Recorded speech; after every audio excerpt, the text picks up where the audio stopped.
Hello दोस्तों, नमस्कार। मैं सुनैना मौर्य आज आपको एक बहुत ही प्यारा, बहुत ही दर्द भरा, जिन बेटियों का रेप हो जा रहा है, बलात्कार हो जा रहा है, हत्या हो जा रहा है, उनके ऊपर गीत लेकर आई हूँ। आप लोग फुल वॉच करके सुनिएगा और ये गीत अच्छा लगे तो आप लोग ज़रूर ज़्यादा से ज़्यादा आशीर्वाद दीजिएगा और ज़्यादा से ज़्यादा सपोर्ट करिएगा और कमेंट बॉक्स में ज़रूर बताइएगा कैसा लगा है आपको। कैसन बात तोहार चौकी दरिया हो, कैसन बात तोहार चौकी दरिया हो, इज्जतिया लुटाई गई न हो। कैसन बात तोहार चौकी दरिया हो, इज्जतिया लुटाई गई न हो।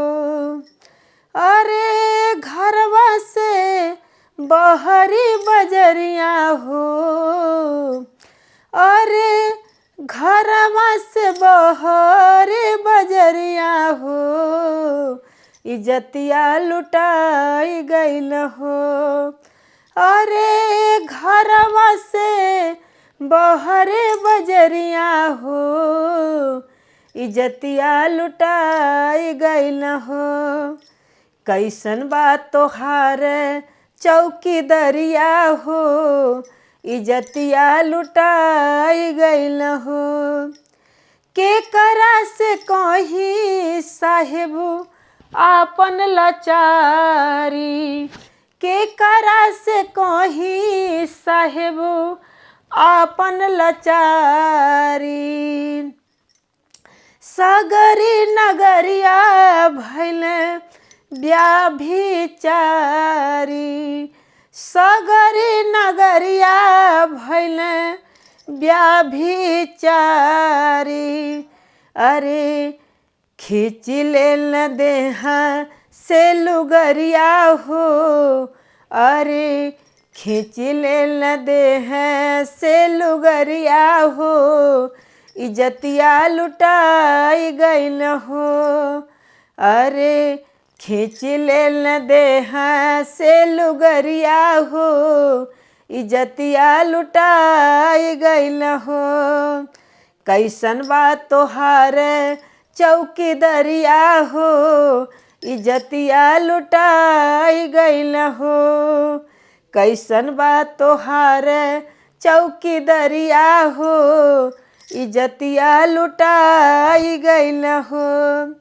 रोई रोई कहेली भारत के बेटी, रोई रोई कहेली भारत के बेटी।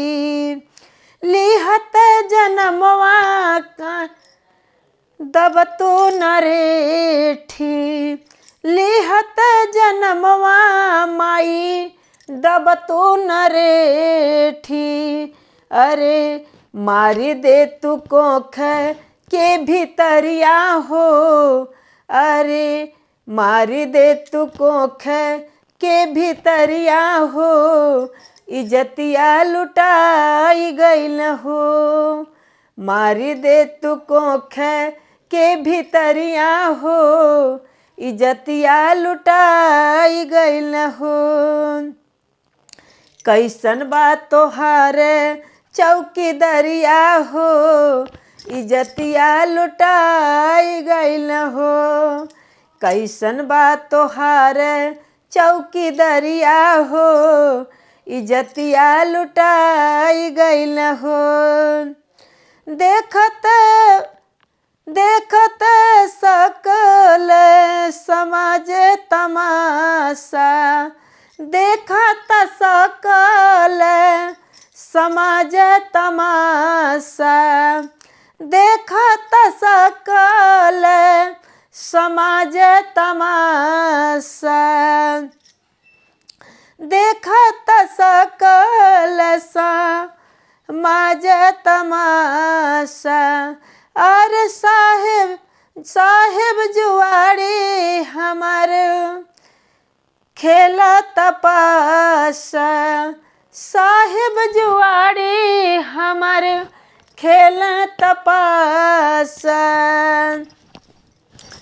अरे आँख बहे बहे जैसे दरिया हो, आँख बहे बहे जैसे दरिया हो, इज्जतिया लुटाई गइल हो। आँख बहे बहे जैसे दरिया हो, इज्जतिया लुटाई गइल हो। कैसन बात तोहार चौकी दरिया हो, इज्जतिया लुटाई गइल हो। कैसन बात तोहार चौकी दरिया हो, इज्जतिया लुटाई गइल हो। अरे सभा बीच हमारा के पापी घिसरवल, सभा बीच हमारा के पापी घिसरवल। काहे बड़ा ये हो साहेब हमें बिसरवले, काहे बड़ा ये हो साहेब हमें बिसरवले। तनी फेर देता ये हरो नजरिया हो, तनी फेर देता ये हरो नजरिया हो, इज्जतिया लुटाई गइल हो। तनी फेर देता ये हरो नजरिया हो, इज्जतिया लुटाई गइल हो। कैसन बात तोहार चौकी दरिया हो, इज्जतिया लुटाई गइल हो। कैसन बात तोहार चौकी दरिया हो, इज्जतिया लुटाई गइल हो। धन्यवाद।